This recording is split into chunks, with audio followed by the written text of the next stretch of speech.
एक बार पुनः आप सभी का मेरे चैनल आध्यात्मिक मार्ग में स्वागत है। अगर आप मेरी चैनल पर नए हैं तो सब्सक्राइब जरूर से कीजिए, लाइक और कमेंट करना भूलिएगा नहीं और आपको इस तरह की वीडियो मेरे चैनल पर मिलती रहेंगी। तो आप सभी को सठतिला एकादशी की ढेरों शुभकामनाएं। सनातन धर्म के अनुसार, पुराणों के अनुसार आज सठतिला एकादशी का दिन है, जिसमें श्री हरि विष्णु की काली तिलों के द्वारा पूजा की जाती है। आज के दिन काले तिलों का दान, काली गाय का दान करने से आप हजारों साल की तपस्या का फल प्राप्त करते हैं।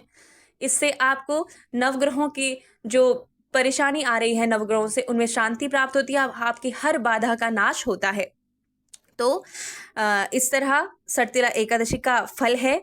तो इस वीडियो को लंबी न करते हुए मैं आज की जो कथा है, व्रत कथा प्रारंभ करती हूँ। तो कथा कुछ इस तरह है कि एक बार पुलस्त्य ऋषि से दालभ ऋषि ने पूछा कि हे ब्राह्मण, मृत्यु लोक में मनुष्य दूसरों की चोरी करता है, ईर्ष्या करता है तथा ब्रह्म हत्या आदि महान पाप करने पर भी नरक को प्राप्त नहीं होता। अब इतने सब पाप करता है तो इसका क्या कारण है कि वो नरक को भी नहीं जाता? सो आप कृपा कर मुझे बतलाइए। पुलस्त्य ऋषि ने कहा, हे महाभाग, आपने यह बड़ा ही रहस्यमय प्रश्न पूछा है, जिस रहस्य को ब्रह्मा, विष्णु और इंद्र भी नहीं जानते हैं, वह आपने मुझसे पूछा है। माघ माह के प्रारंभ से ही मनुष्य को स्नान आदि से शुद्ध रहना चाहिए। जैसे कि आप सभी जानते हैं, सनातन धर्म के अनुसार जितने भी माह होते हैं, 12 माह, उसमें माघ माह सबसे शुभ माना जाता है। तो इस माह में काम, क्रोध, लोभ, मोह, ईर्ष्या इत्यादि को छोड़कर इंद्रियों को वश में करके भगवान का स्मरण करना चाहिए और पुष्प नक्षत्र में हाथ पैर धोकर गोबर में तिल और कपास मिलाकर कंडे थापने चाहिए। कंडे से यहाँ पे होते हैं जो उपले होते हैं, अलग अलग नाम से भारत में इसे बोला जाता है, उसे बनाना चाहिए। तब उन कंडे से 108 बार हवन करना चाहिए। यदि उस दिन द्वादशी और मूल नक्षत्र हो तो संयम के साथ रहना चाहिए।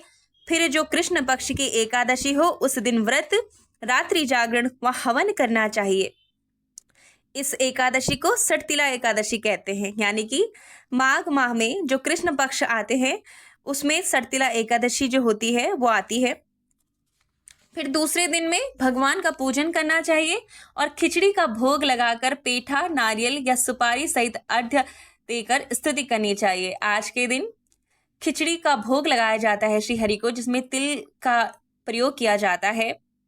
हे भगवान, और कहा जाता है कि हे भगवान, मैं आपकी शरण में हूँ, आप संसार में डूबते का उद्धार करने वाले हैं। हे कमल नयन, हे विशंभर, हे पुंडरीकाक्षम, हे जगत गुरु, मेरे इस तुच्छ अर्घ्य को आप स्वीकार कीजिए। फिर ब्राह्मण को जल से भरा कुंभ दान, कुंभ से यहाँ अर्थ है घड़ा, दान कीजिए और श्यामा गाय और तिल पात्र दान करना चाहिए। इस प्रकार जो मनुष्य जितने तिल दान करता है वह उतने ही सहस्र वर्ष स्वर्ग में निवास करता है। तिल का हवन, तिल का भोजन, तिलोदक, तिल का उपटन, तिल का दान। तिल का उपटन से मतलब है कि जो आजकल आधुनिक उसमें फेस पैक कहा जाता है। तिल का उपटन, तिल का दान यह सठतिला कहलाती है। इससे अनेक प्रकार के पाप नष्ट हो जाते हैं। नारद जी ने कहा, हे प्रभु, आपको नमस्कार है। इस सठतिला एकादशी व्रत करने से क्या क्या पुण्य होता है सो समझा कर कहिए। तो यहाँ पे वो कहते हैं, कृष्ण जी बोलते हैं कि हे मुनि, एक समय मृत्यु लोक में एक ब्राह्मणी सदा व्रत किया करती थी। वह ब्राह्मणी बहुत बुद्धिमान थी। एक बार वह एक माह तक व्रत करती रही, जिसके कारण उसका शरीर अति क्षीण हो गया। इतना करने पर भी उस ब्राह्मणी ने किसी देवता तथा ब्राह्मण को अन्न अथवा धन दान नहीं दिया। तब मैंने स्वयं विचार किया कि इस ब्राह्मणी को शरीर आदि शुद्ध कर लेने के कारण बैकुंठ तो प्राप्त हो जाएगा, किंतु अन्न दान न करने के कारण इसकी तृप्ति न हो सकेगी। यह विचार कर मैं स्वयं उस ब्राह्मणी के पास अन्न दान लेने गया। तब ब्राह्मणी ने मेरे आने का कारण पूछा। मैंने कहा, मुझे अन्न की भिक्षा चाहिए। इस प्रकार कहने पर उसने एक मृत पिंड मुझे दे दिया। तब मैं उसी मृत पिंड को लेकर वापस चला गया।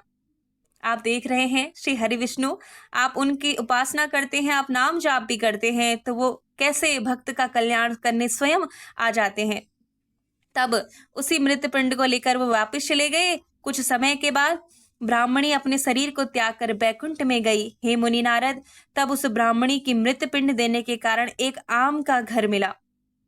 जब उसने अपने उस घर को देखा तो यह दौड़कर मेरे पास आई और बोली, हे भगवान, मैंने अनेकों व्रत आदि करके आपकी सेवा पूजा की है, फिर भी मेरा घर सभी वस्तुओं से शून्य है। इसका क्या कारण है? तब मैंने उस ब्राह्मणी से कहा, पहले तुम अपने घर जाओ और द्वार तब खोलना जब वहां देव स्त्रियां आए। उसने उनसे तू सटतिला एकादशी के व्रत की कथा सुन लेना। भगवान के कहने से वह ब्राह्मणी अपने घर चली आई। जब देव स्त्रियां द्वार खुलवाने के लिए आई तो उस ब्राह्मणी ने कहा, यदि आप द्वार खुलवाना चाहती है तो पहले आप मुझे सटतिला एकादशी का व्रत महात्म्य सुनाइए। तब उन देव स्त्रियों ने उसे सटतिला एकादशी का महात्म्य सुनाया। जब उस ब्राह्मणी ने अपने घर का द्वार खोला तब उन देव स्त्रियों ने उसे ब्राह्मणी को सब स्त्रियों से अलग पाया। फिर उस ब्राह्मणी ने भी सटतिला एकादशी का व्रत किया, जिसके प्रभाव से उसका घर भी धन धान्य से परिपूर्ण हो गया। अतः मनुष्य को सटतिला एकादशी का व्रत अवश्य करना चाहिए। इस दिन तिल पट्टी का सागर लिया जाता है, अर्थात आप सटतिला एकादशी का व्रत करते हैं तो इस दिन आपको तिलों का दान, जो भी आपसे सामर्थ्य बन सकती है, दान अवश्य करना चाहिए। अन्न का दान हर एकादशी के दिन बहुत ही महत्वपूर्ण माना जाता है। इस तरह श्री हरिविष्णु बैकुंठ धाम में उस प्राणी को आश्वासन देते हैं, शरण देते हैं और इस तरह ये कथा संपन्न हुई। हरि आप सभी का कल्याण करे। ओम नमो भगवते वासुदेवाय। ओम नमो भगवते वासुदेवाय। ओम नमो भगवते वासुदेवाय।